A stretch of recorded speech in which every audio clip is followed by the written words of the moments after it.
Welcome to another video of Nick and Lex and Marley. Hi guys, how's it going? So we wanted to review a new movie that we just saw. Oh, by the way, we just got home. We're back in Florida. We were in Portland for a week and a half. 10 days. So we went camping and I got a new hat. Okay, Thanks, it's not Broca. a hat. Thanks, Broca. Well, it's actually a beanie. But since I'm a huge Adidas fan, well, now it's mine. So, this is the movie, and it's called Blindspotting. Very good film. First off, we do have to say spoilers. So if you haven't seen the film, please go watch it. Very highly recommended. Touches awesome subjects, but if you have not seen it, please stop now because there will be spoilers. Bye! Bye. Okay, so yeah, well, this movie, well, where do I begin? Well, these people, Rafael Casal and, what's the other? David Diggs. David Diggs. They're actually, real life friends. They've been for like, it says, we looked up. Well, it said they had been writing the film for 10 years. For 10 years. Before they actually went through with it. It was cool because we did our research, and Rafael Casal, he is an American writer, he's a poet, and I believe he did like all the raps of the film, which was one of my favorite parts of the film. But just really quick, these two guys have been best friends since they were 11 years old in the film, and they are from Oakland, they live in Oakland, seems born and raised, and it just kind of shows the struggles of someone who lives in Oakland on a daily basis. And the story is about David Diggs, who is a black man who got charged with beating a white man, and somehow the guy got lit on fire, not his fault. But it's hilarious how it happened because they actually show the scene, and it's just very comical. This movie is basically like a drama comedy, but it also has some like intense scenes. Yeah. I mean, it's like a, what would you call it?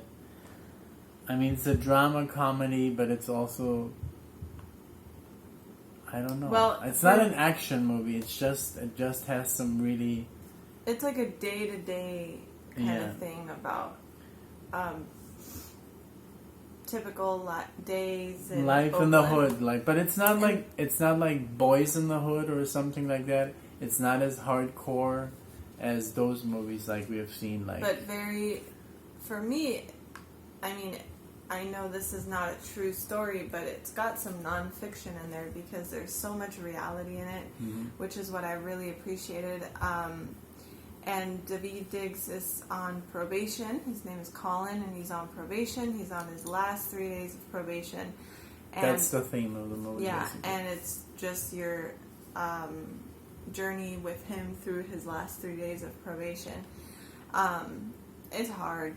So basically, this guy, his name is Collin in the movie, and so it basically starts on day one or 3 days left of probation. So he witnesses a shooting. So this is spoilers now.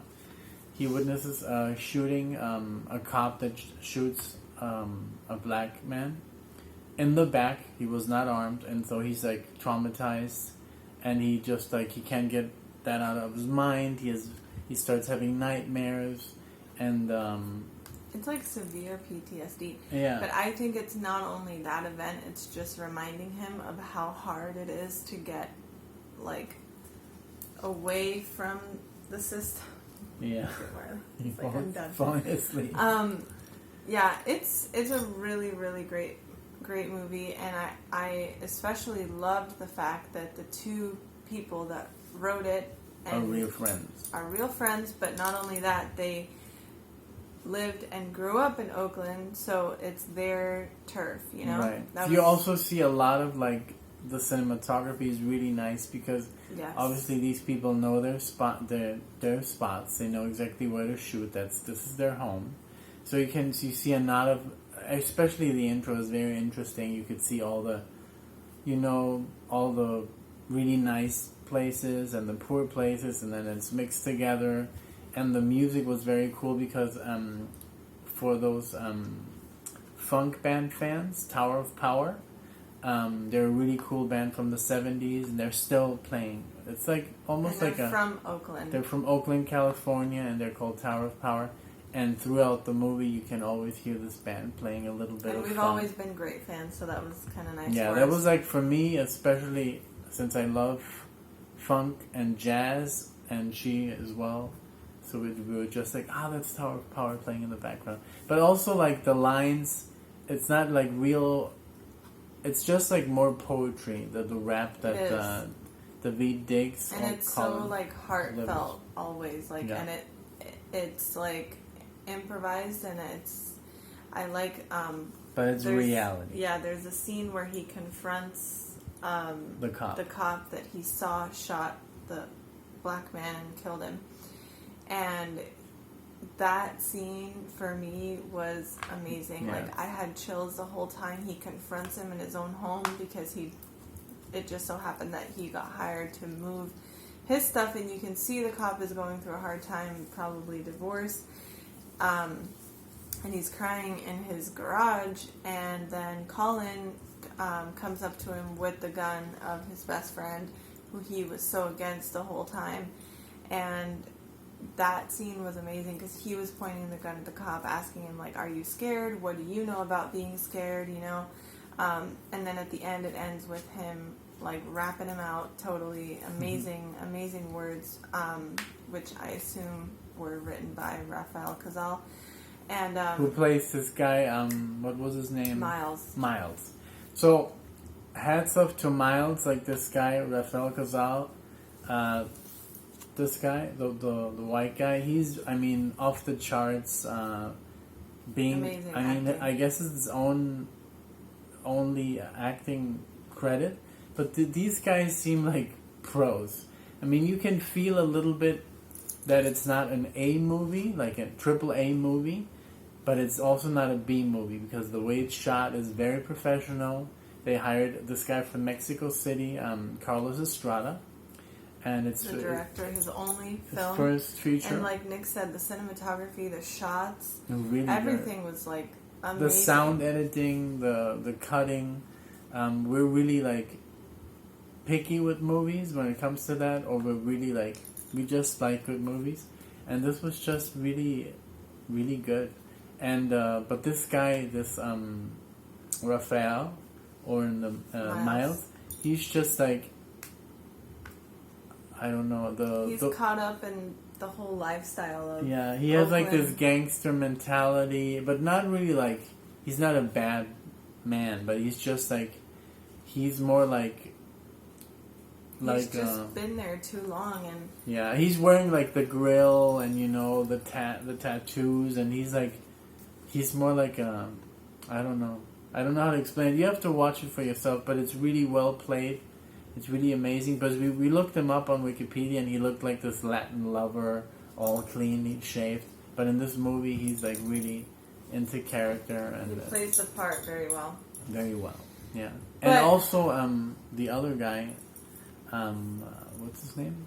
David Diggs. Mm-hmm. I think I've seen him before, and I think he had a little part in Orange is the New Black. I'm not sure, but overall, these actors really just if you want to have a good time and just spend 90 minutes with a good movie, good acting, funny, and also a little bit of drama. Yeah, for me it was very hard to watch because it was just so, like I said, very real, and it's very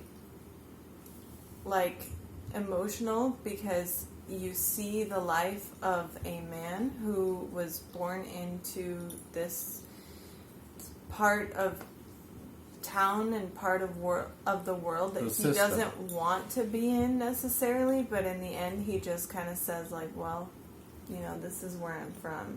Right. So but it's hard to get out of there. It's hard to accept the fact that you're always going to be stereotyped and you're always going to be pointed out. But it's definitely a great film. Really, really, really recommend it to anyone, really. And definitely was shocked to know that the director, Carlos Estrada's first film, and these guys, you know, they did an amazing job at writing it and producing it as well, as we saw. So and acting. I mean, they wrote, produced, and acted the part, so they deserve really it. cool. Yeah. So that's why we wanted to make a review. All right. Well, I hope you enjoyed our review of this movie. Check it out, Blindspotting. Well, let us know in the comment section, and we'll make a review, another review real soon. I think our next movie will be, what did we say? I don't remember. But we'll have it. We'll have soon. something. All right. Thank you guys. Don't forget to like and subscribe. Bye. Bye. Say bye, Say bye to Marley. Bye, everyone. Bye.